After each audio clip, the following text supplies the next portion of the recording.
सद्गुरुदेव भगवान की जय। श्री मौनी बाबा भगवान की जय। श्री सद्गुरुवे नमः। एक बार की वाकया है, चतुर्मासा चल रहा था। दुर्योधन ने दुर्वासा ऋषि का खूब सत्कार किया। 4 महीना तक खूब सेवा किया। अब देखिए, संत का उसने सेवा किया, उसको सुंदर फल मिलना चाहिए था। लेकिन दुर्जन लोग क्या करते हैं, उसने एक बार किया क्या, दुर्वासा ऋषि का शरण दबा रहा था। कहा, ईश्वर अगर मेरी गलती न हो तो एक प्रार्थना स्वीकार करें। उन्होंने कहा कि हाँ ठीक है, बोलो। कहा कि हमारे भाई, बड़े भाई युधिष्ठिर जी हैं, उनके यहाँ भी एक बार पधारने की कृपा करें आप, बड़ा अच्छा रहेगा। लेकिन जब द्रौपदी भोजन ग्रहण कर लें तब आप वहाँ पहुँचिएगा। उन्होंने कहा ठीक है। अब देखिए, ये जो है सोच रहा है कि पांडवों कुल का नाश कर दें। दुर्वासा ऋषि को दुनिया जानती है कि बहुत ही जल्दी नाराज हो जाते हैं और श्राप दे देते हैं। इसीलिए उसने ऐसा कहा कि द्रौपदी जब भोजन करती थी तो सूर्य भगवान का जो दिया हुआ बर्तन था, उसमें आशीर्वाद था कि जब तक द्रौपदी नहीं खाई है तब तक वो जितने लोग हैं, जितने आगंतुक हैं, सभी लोग खा लेंगे। लेकिन जैसे ही वो पा लेगी भोजन द्रौपदी, इसके बाद उसमें कुछ नहीं बचेगा। और यहाँ दुर्वासा ऋषि को जान रहे हैं, खूंखार संत हैं, जब भोजन नहीं मिलेगा तो श्राप दे देंगे और पांडवों का नाश हो जाएगा। 4 महीने का सेवा का फल उसने एक संत से यही मांग दिया। देखिए प्रभु की क्या लीला होती है। दुर्वासा ऋषि पहुँच जाते हैं। युधिष्ठिर जी जाके दंड प्रणाम किए, संत का आओ भगत किए, प्रार्थना किए, महाराज आप विराजें, भोजन की व्यवस्था हम कराते हैं। भाई संतों का भोजन की व्यवस्था तो गृहस्थ लोग ही करेंगे। उनके रहने, खाने, पहनने की व्यवस्था सब गृहस्थ से होता है। संत हमारे और आपके मध्य से ही न पैदा होते हैं, कहीं बाहर से तो आते नहीं। और उन लोगों की जिम्मेवारी भी हम ही गृहस्थ की ही होती है। उनके पेट का पालन हो, उनको जो आवश्यकता हो हमारे द्वारा पूर्ति की जाए, इसीलिए संत भगवान होते हैं। तो उन्होंने कहा कि ठीक है, हम लोग यमुना नहा के आ रहे हैं। अब हजारों संत के साथ दुर्वासा ऋषि गए स्नान करने गंगा यमुना जी। और युधिष्ठिर जी पहुँचे द्रौपदी से कहने, भाई भोजन की क्या व्यवस्था है, स्थिति तो बड़ी ऐसी फंसी है, तुमने भोजन कर लिया क्या? तो द्रौपदी ने कहा, हमने भोजन कर लिया, बर्तन वगैरह साफ कर दिया। अब युधिष्ठिर जी बड़े ही संकोच में पड़े और कहे, इस बार तो हम लोग बच नहीं पाएंगे, ऐसे ही हम लोग दंड भोग रहे हैं और ऋषि नाराज हो गए, हमारा विध्वंस तो तय है। द्रौपदी ने कहा, बात क्या है? उन्होंने बताया कि ऐसी ऐसी बात है, दुर्वासा ऋषि आए हुए हैं और गए हैं स्नान करने, स्नान करके आएंगे तो हमको भोजन कराना है, हम कहाँ से भोजन कराएं? और इतने बड़े संत लोगों को कंदमूल फल भी लाना संभव नहीं है कि इतना व्यवस्था तत्काल कर दी जाए। ये तो खुदे ही वन में मारे मारे फिर रहे हैं, कहाँ से करें व्यवस्था? लेकिन द्रौपदी प्रभु को जानती थी, एक बार फंसी थी इस खेला में। प्रभु को उसने आह्वान किया था, उनको पता था कि बिना उनके कोई कुछ कर नहीं सकता। इसलिए उसने कहा, आप घबराइए नहीं, जो दुनिया का भोजन देता है वो हमारे पास है, हमको घबराने की क्या जरूरत है। द्रौपदी शांत चित्त होकर कृष्ण कन्हैया का आह्वान करती है। जैसे ही शांत चित्त होकर आह्वान करती है, प्रभु के कानों में उसकी आवाज़ जाती है और तुरंत वहाँ पधार जाते हैं और द्रौपदी से कहते हैं, कृष्णा, मुझे भोजन दो, बहुत भूख लगी। वो कहती है काहे मजाक कर रहे हैं, इसी समस्या के लिए तो हम बुलाए हैं आपको कि ये समस्या का समाधान क्या होगा। वो कह रहे हैं कुछ नहीं, पूछे भोजन दो। उसने कहा कि देखिए ऐसी ऐसी स्थिति है, हम क्या करें। संत महाराज स्नान करने गए हैं, वो भी एक नहीं हैं, हजारों की संख्या में हैं। अगर उनकी सेवा नहीं हुई तो सत्या वो श्राप दे देंगे। उन्होंने कहा उस बटुल्हिया के लाओ। उस बटलोहिया को लाए तो उन्होंने अच्छी तरह से उन्होंने साफ कर दिया था। बटलोहिया में कुछ मिला नहीं, एक सीख मिली। प्रभु ने उस सीख को अपने दांत के तले दबा दिया। दबाने के बाद उन्होंने युधिष्ठिर से कहा कि जाइए और संत भगवान से बोलिए, दुर्वासा ऋषि से बोलिए कि आप चले, आप लोग भोजन ग्रहण करें, भोजन तैयार है। युधिष्ठिर हिचकिचा रहे हैं कि भोजन वोजन है नहीं, ये कह रहे हैं कि चल भोजन तैयार है, चल के आप लोग भोजन ग्रहण। उन्होंने कहा जाइए, जो कहे हैं वो कहिए। गए। दुर्वासा ऋषि तो निहाल हो गए।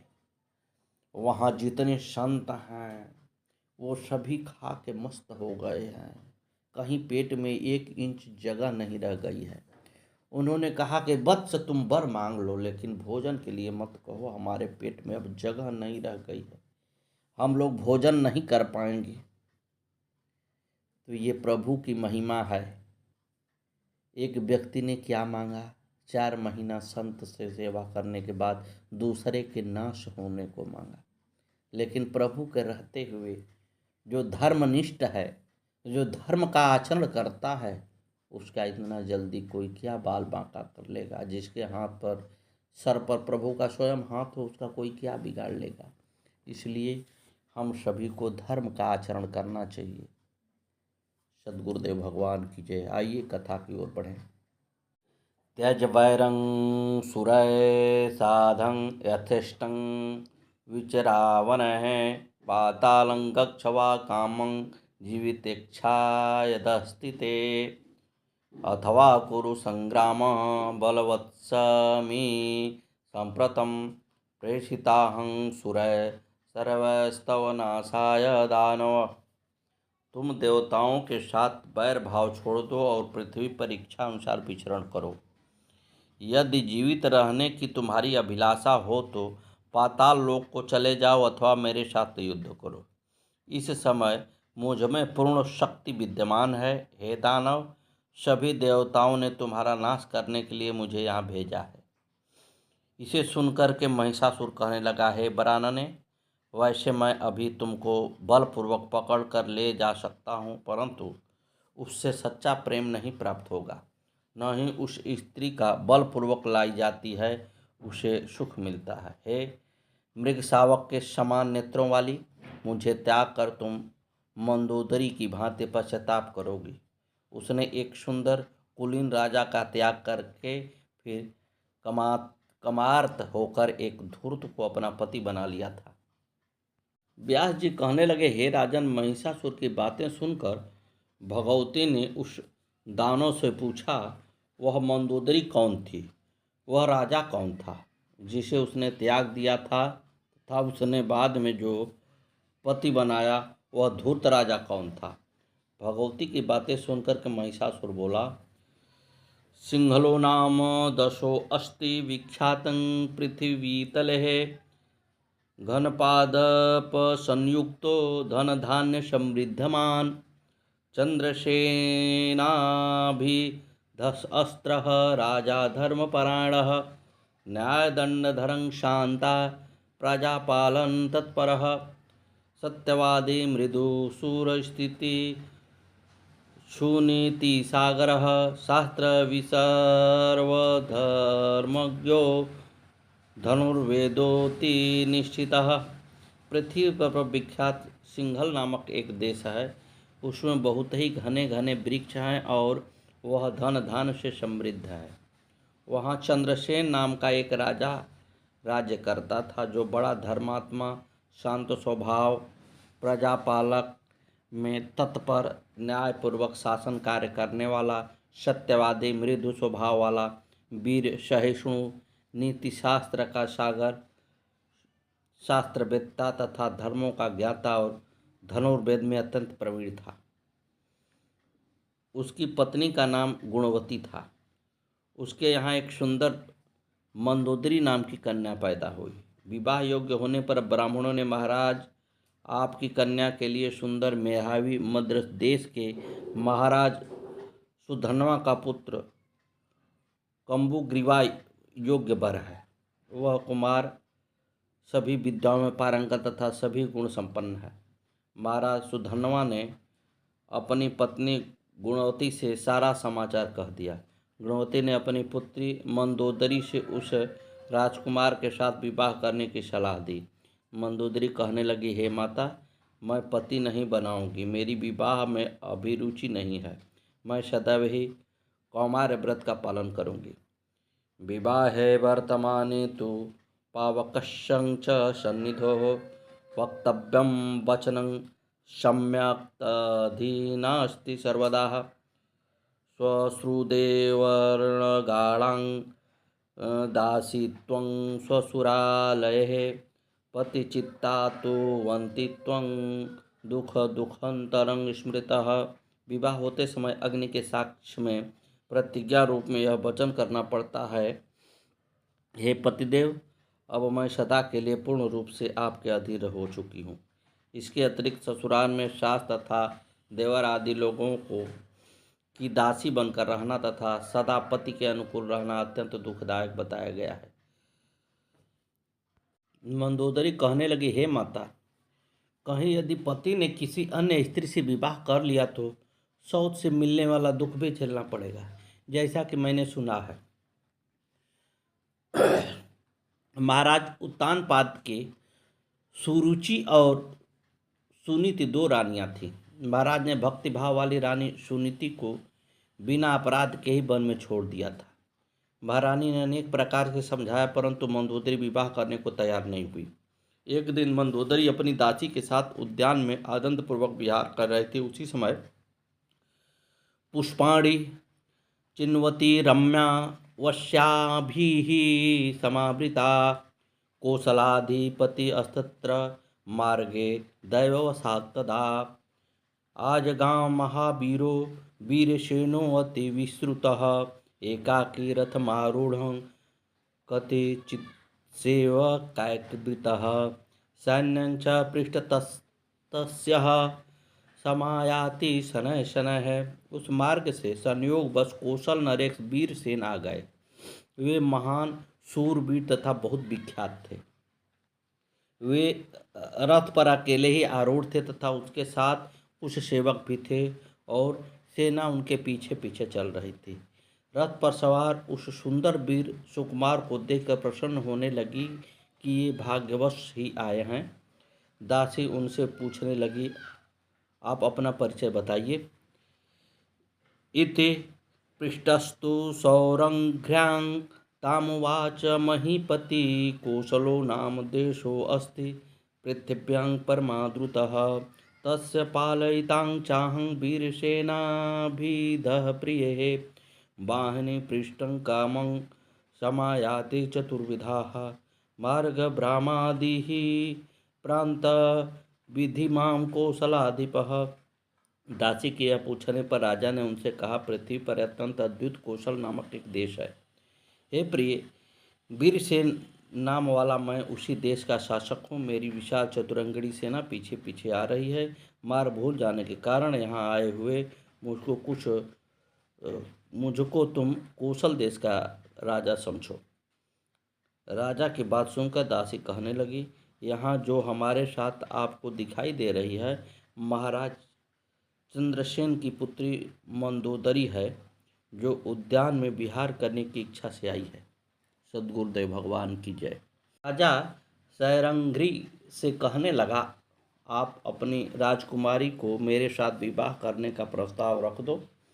वे मेरे साथ में गंधर्व विवाह करके मेरी भार्या बन सकती है, या पिता के द्वारा विधि विधान से विवाह संस्कार संपन्न करके, जैसे भी हो मेरा मन राजकुमारी में रम गया है।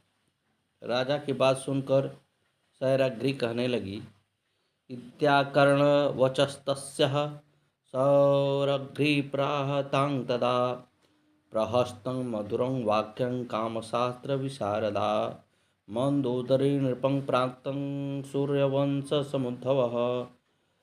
महिष बोला। तब वीरसेन का वचन सुनकर काम शास्त्र में प्रवीण सरक ने हंसकर उस मंदोदरी से मधुर वाणी में कहा, हे मंदोदरी, सूर्यवंश से उत्पन्न ये राजा यहाँ आए हैं। ये रूपवान, बलवान तथा आयु में तुम्हारे ही तुल्य हैं। हे सुंदरी, ये राजा सम्यक प्रकार से तुझ में प्रेमासक्त हो गए हैं। हे राजकुमारी, मेरे इस कल्याणकारी वचन को मान लेने का तुम मन बनाओ, अन्यथा भविष्य में तुमको कभी न कभी संकट में अवश्य पड़ना होगा। राजकुमारी कहने लगी, दैव योग से जो भी होने वाला है वह हो, परंतु मैं विवाह नहीं करूंगी। तब सैरग्री ने राजा से कहा, हे राजन, राजकुमारी अपना विवाह नहीं करेगी, आप अपने राज्य को जा सकते हैं। मंदोदरी की छोटी बहन थी इंदुमती। विवाह योग्य होने पर उसका स्वयंवर रचाया गया। उसमें अनेकों देश के राजा आए, जिसमें से उसने एक सुंदर राजकुमार का वर्ण किया। तदा कामातुरं जाता विष्टं क्षिण्य नृपंक्तुषा शक्मे दैव योगान्तु शठं चातुर्यभूषितं पितरं प्राहं तवंगी विहावांकुरु मे पितः इच्छा मेध्यं समुद्या दुष्टां मुद्राधिपंगविहि। उसी समय वह मंदोदरी दैव योग से एक धूर्त, शठ तथा चातुर्य संपन्न राजा को देखकर कामातुर हो उठी और उस पर मोहित हो गई। उस कोमलांगी ने अपने पिता से कहा, है पिताजी, अब आप मेरा भी विवाह कर दीजिए। मद्र देश के राजा को यहाँ देखकर अब मेरी भी विवाह करने की इच्छा हो गई है। राजाओं ने श्रेष्ठ यह चारुदिष्ट बहुत दिनों तक मंदोदरी के साथ रमण करता रहा। एक दिन वह राजा किसी सुंदर दासी के साथ रमण कर रहा था। उसी स्थिति में मंदोदरी ने उसको देख भी लिया। कुछ समय बाद मंदोदरी ने राजा को एक रूपवती दासी के साथ एकांत में क्रीड़ा विहार करते देख लिया। अब मंदोदरी को सौरग्री की बात याद आई। उसने कहा था कि यदि आप आज विवाह नहीं कर रही हैं तो तुम एक दिन महान संकट में पड़ोगी। तत्पश्चात करने लगी कि मैंने वीरसेन के साथ विवाह न करके इस धूर्त से मन लगाया। मैंने मोहवश यह गलत काम कर डाला। मेरे जीवन का धिक्कार है। अब मैं ऐसे धूर्त के साथ नहीं रह सकती। इसमें मेरा प्रेम कैसे हो सकता है? यदि मैं मरती हूँ तो आत्महत्या का पाप लगेगा। यदि पिता के यहाँ जाऊँ तो सखियों ने हंसी का पात्र बनकर अपमानित होना पड़ेगा। अतः वैराग्य होकर भोग विलास के सुख को परित्याग करके मुझे यही रहना चाहिए। बिना विचार के काम करना कष्टकारक होता है। इति संचितं सांगनारी दुख शोक परायणां स्थितपतिगृहं त्वत्यां सुखं संसारजं ततः तस्यात्मपि कल्याणी मामनादृतं भूपतिम् अन्यकापुरुषं मंदं कामार्थ संश्रयिष्यति। महिष बोला, है विचार करने ऐसा विचार करके वह नारी सांसारिक सुख का परित्याग करके दुख तथा शोक से संपन्न रहती हुई अपने पति के घर पर ही रह गई। अतः हे कल्याणी, उसी प्रकार तुम भी मुझ राजा पति का अनादर करके पुनः कामातुर होने पर किसी अन्य मूर्ख तथा काय पुरुष का आश्रय ग्रहण करोगी। संसार में स्त्रियों के नेत्रों की चंचलता प्रसिद्ध है। सूर्य छिपे अदली बदली और चंदू छिपे दिन मावस आए। पानी की बूंद पतंग छिपे और मीन छिपे इच्छा जल पाए। भोर भय पै चोर छिपे और मोर छिपे ऋतु फागुन आए। ओट करो सत घूघट की परी चंचल नयन छिपे न छिपाए। महिषासुर कहने लगा, हे सुंदरी, तुम भी बात मान लो। इसे न मानकर तुम भी मंदोदरी की तरह कष्ट पाओगी। मंदात्मनं गक्ष पातालं युद्धं वांकुरु सांप्रतं हत्वां त्वां सुरांत सर्वां गमिष्यामि यथा सुखं। यदा यदा हि साधूनां दुःखं भवति दानवः तदा तेषां च रक्षार्थं देहं संधारयाम्यहम्। देवी बोली, हे मंदबुद्धि, अब तुम पाताल लोक भाग जाओ अथवा मेरे साथ युद्ध करो। मैं तुम्हें तथा अभी असुरों को मारकर सुखपूर्वक यहाँ से चली जाऊंगी। हे दानव, जब जब साधु पुरुषों पर संकट आया है तब तक उनकी रक्षा के लिए मैं देह धारण करती हूँ। हे महिष, अब तुम अनर्गल बातों को छोड़ या तो मेरे साथ युद्ध करो या पाताल में चले जाओ। भगवती के ऐसे वचनों को सुनकर महिषासुर क्रोध में आकर देवी पर बाणों की वर्षा करने लगा। देवी ने भी अपने कराल बाणों से उसके बाणों को काटकर उस दैत्य पर प्रहार किया। उसी समय बीच में ही आकर दुर्धर देवी पर बाणों की वर्षा करने लगा। भगवती ने उसके बाणों को काटकर बाणों से उसे मार दिया, फिर त्रिनेत्र को भी मौत के घाट उतार दिया। दुर्धर त्रिनेत्र को मारकर देवी ने अंधक को भी मार दिया। महिषासुर दैत्यों को मारा जान करके देवी पर कराल बाण से वर्षा करने लगा। देवी ने उसके बाणों को काटकर उस पर आघात किया। विहाय पौरुखं रूपं सोऽपि सिंहो बभूवः। नखै विदारयामास देवी सिंहमतोत्कटम्। तक्षकेशरीडवीक्ष्य देवी क्रुद्धमहोमुखौ शरैर्वाकिरतिक्षणे क्रूरैराशिविशैरिवः। त्वक्त्यांश हरिरूपं तु गजो भूत्वा मदस्त्रवः। शैलसंगं कृत्वा चिक्षेप चंडिकां प्रति। तब महिषासुर ने मानव रूप त्याग कर सिंह का रूप धारण कर लिया और वह अपने नखों से भगवती के मतवाले सिंह को चीरने लगा। उसे सिंह रूप में देखकर भगवती क्रोधित हो उठी और अपने लौहमुख तीक्ष्ण क्रूर एवं सर्प सदृश बाणों से उसे बेधने लगी। तदंतर सिंह रूप त्याग कर महिषासुर ने मद बहाते हुए हाथी के रूप धारण करके अपनी सूंड से एक विशाल शैल शिखा उठाकर चंडिका पर फेंका। तभी देवी का सिंह उस हाथी के मस्तक पर चढ़कर मस्तक को विदीर्ण कर डाला।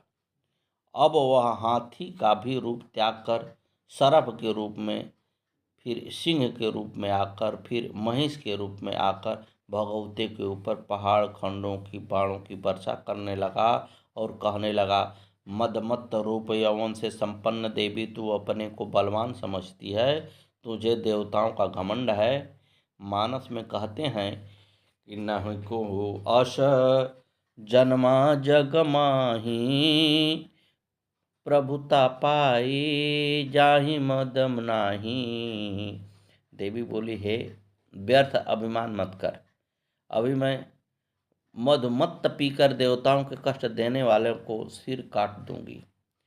इत्युक्त्वां चषकं हायमं गृहीत्वां सूर्यां युतं पपौ पुनः पुनः क्रोधात्मदुकामां महासुरं। दन्तुकामा महासुरं पीत्वां द्राक्षासवं मिष्टं त्रिशूलमादाय सत्वरा।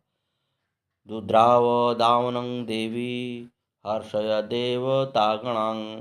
व्यास जी बोले, ऐसा कहकर क्रोधपूर्वक उस दैत्य को मार डालने के विचार से भगवती मध्यपूर्ण सोने का पात्र लेकर बारंबार उसे पीने लगी। उस मीठे द्राक्षासव को पीकर भगवती बड़े वेग से अपना त्रिशूल उठाकर देवताओं को हर्षित करती हुई उस दानव पर झपटी। देवी के आघात से महिषासुर पृथ्वी पर गिर पड़ा, परंतु तुरंत ही उठकर अट्टहास करता हुआ देवी पर आघात करने लगा। तब क्रोध करके देवी ने कहा, तनिक देर और ठहर, मैं तुझे अभी यमलोक भेजता हूँ। इत युक्तां दारुणं चक्रं मुमोच जगदाम्बिकां। शिरच्छिन्नं रथांगेन दानवस्यं तदांगणे। सुस्रावरुधिरं चोणं कंठनादाय गिरे यथाः। गौरिकाद्यरुणं प्रौढं प्रमाहमिव नैक्षरं कबन्धस्तस्य दैत्यस्य प्रमत्वये पतितं चितः जय शब्दश्चं देवानां बभूव सुखवर्धनम। ऐसा कहकर जगदम्बा ने युद्ध भूमि में उस दारुण चक्र को चलाया। तब चक्र से उस दानव का सिर कट गया। उस समय उसके कंठ की नली से इस प्रकार उस रक्त बहने लगा जैसे गेरू आदि से युक्त लाल पानी का झरना बड़े वेग से साथ पर्वत से गिर रहा हो। मस्तक कट जाने पर उस दानव का धड़ घूमता हुआ भूमि पर गिर पड़ा। उस समय देवताओं के मुख से सुख की वृद्धि करने वाला विजय घोष होने लगा। अब भगवती का सिंह दानवों को खाने लगा। महिषासुर के मारे जाने पर जो दानव बच गए थे सभी पाताल को भाग गए। महिषासुर के अंत होने से सभी देवता, संत और मनुष्य अपने अपने स्थानों पर आकर आनंद से रहने लगे। संसार में दुष्टों का भय खत्म हो गया। चारों तरफ आनंद ही आनंद छा गया। श्रोताओं, संसार में ऐसे अनेकों बलवान हो गए और संसार में अनेक उपद्रव करके किसी न किसी माध्यम से चले गए। कभी कभी जीवन में समझौता तो करना ही पड़ता है। जीवन में समझौता करना पड़े तो कोई बात नहीं, क्योंकि झुकता वही है जिसमें जान होती है। अकड़ तो मूर्ति की पहचान होती है। सद्गुरुदेव भगवान की जय। श्री मौनी बाबा भगवान की जय। आगे की कथा कल।